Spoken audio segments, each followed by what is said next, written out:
नहीं पकड़ा गया, मुजरिमों को क्यों नहीं सामने लाया जा रहा, मोदी आखिर कर क्या रहा है, उसकी सियासत कर क्या रही है।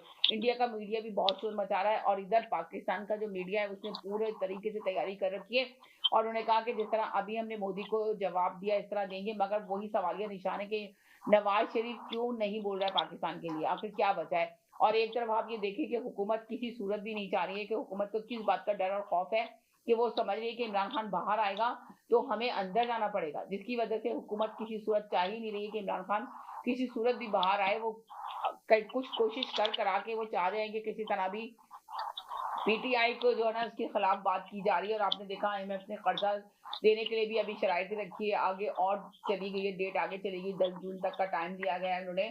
तो ये सारी चीजें पाकिस्तान में चल रही है सियासत के अंदर, और बाकायदा अब तो मीडिया आके ये बात कर रहा है कि हुकूमत बड़े बड़े दावे कर रही है कि जी चले अल्लाह ताला ने इनको इस चीज से निकाल दिया, मगर हुकूमत अपने काम कारकर्दगी जो करके दिखाए, काम क्या कर रही है। मुल्क तो अभी इस तरह खसाने में जा रहा है, मईशत तबाह बर्बाद हो रही है। इस तरह मईशत बेहतर नहीं होती जिस मुल्क में इस्तेकाम ना हो, जिस मुल्क में आइन की बालादस्ती ना हो, तो वो मुल्क तरक्की नहीं करते। आज मीडिया पे यही सारी गुफ्तगू हो रही थी, सारी चीजें हो रही थी कि ये इतना शोर शराबा करने से बेहतर है कि आप लोगों में जगयती का जब मुजाहरा कर रहे हैं कि हम लोग एक हैं, एक प्लेटफॉर्म पे हैं, तो ये फिर अलग अलग क्यों बैठे हुए, आखिर क्या वजह है, क्या रीजन है। शाहिद खान अब्बासी ने भी यही कहा कि इनको हुकूमत को चाहिए कि हुकूमत को इमरान खान को फौरन बाहर लाना चाहिए, इसलिए कि आइन के मुताबिक अगर केस करना है तो केस करें, लड़ें अदालतों में, क्यों नहीं फैसले हो रहा है। तो इस तरह कभी भी मुल्क तरक्की नहीं करेगा। उन्होंने ये कहा कि हुकूमत को डर और खौफ है कि वो बाहर आएंगे तो इनको अंदर जाना पड़ेगा, जिसकी वजह से ये लाना ही नहीं चाहते इमरान खान को बाहर। और इमरान खान जब बाहर आएगा तो उसको काफी टाइम लगेगा उसके लिए, इसलिए कि उसको पहले अपनी पार्टी को मजबूत करना होगा, जो पार्टी में इतनी ज्यादा इख्तलाफात अंदर ही अंदर पैदा हो चुके हैं। ये शाहिद खान अब्बासी ने भी कहा, फवाद चौधरी ने भी कहा, अगर मुल्क को बेहतरी की तरफ लेके जाना है और मुल्क को इस्तेकाम लाना है मुल्क के अंदर, तो इमरान खान को बाहर लाना बहुत जरूरी है इस वक्त। तो आप लोग बताइए कि क्या जरूरी है क्या नहीं है। आज तो सारा मीडिया यही शोर मचा रहा था और सारे मीडिया पे यही बातें चल रही थी कि आखिर इमरान खान को अंदर क्यों रखा हुआ है। तो ये जो हमारे चैनल पे कल जो बातें हो रही थी, आज पूरे चैनल पे वही बातें चल रही थी। मैं खुद सरप्राइज थी कि वही सारी डिस्कशन चल रही थी कि ये तो बहुत बड़ा जुल्म है एक जमात के साथ, ये तो बहुत गलत है। वरना 2-3 दिन से तो कोई बात नहीं हुई थी, स्टॉप हो गया। हमारे चैनल पे दूसरे कॉलर आके बात कर रहे थे कि क्या बात कर रहे हैं, अप्रिशिएट करें, पाकिस्तान तो तरक्की कर रहा है, पाकिस्तान में तो इस्तेकाम आ गया, फौज का जो नाम खराब हुआ था आज फौज का बहुत बड़ा नाम हो गया।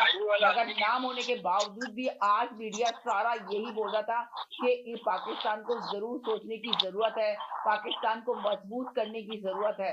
तो अब आप लोगों पर डिपेंड करता है कि आप लोग क्या तजिया देते हैं। चलें जी, पहले इनको सैयद साहब को ले लूं, वरना सैयद साहब बहुत बीच में बोलेंगे, फिर जैदी भाई को लेती हूँ और फिर चौधरी साहब भी मेरे साथ मौजूद है।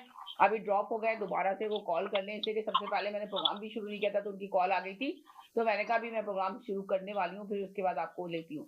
शायद उनके पास भी कोई नई कोई मैसेज आया होगा, कोई नया तजिया होगा, जो चाह रहे होंगे कि पहले सबसे पहले मैं अपनी बात सुना दूं, तो वो कॉल कर ले, मैं उनको ले लूंगी सेकंड टाइम। जी सैयद साहब बोले, क्या कहेंगे आप। अस्सलाम वालेकुम वरहमतुल्लाहि वबरकातुहू। देखिए, मुझे ये समझ में नहीं आ रही कि आपकी दो डेलीगेशन एक दूसरे के सामने बैठती है और फोन पे ट्रम्प के साथ इनकी नेगोशिएशन शुरू होती है। ट्रम्प कहता है सीज फायर कर दो जी, जाहिर है कोई रिक्वायरमेंट सीज फायर की कुछ टर्म्स एंड कंडीशंस होती है, ठीक है। अगर इंडिया सीज फायर कर रहा है तो वो अपनी टर्म्स आगे रखेगा, पाकिस्तान से कह रहे सीज, तो वो क्या इस टर्म्स एंड कंडीशन में पानी का कोई जिक्र था या नहीं था, ये मेन क्वेश्चन है, ठीक है। अगर पाकिस्तान को ये कहा कि आप सीज फायर कर दे, तो पाकिस्तान ने कहा होगा ठीक है हम सीज फायर कर देते, कम से कम पानी तो खुलवा दीजिए सर। ये तो नहीं कहा होगा ना कि मैं सीज फायर कर दे, पानी को भूल जाए। जी, मगर अभी तो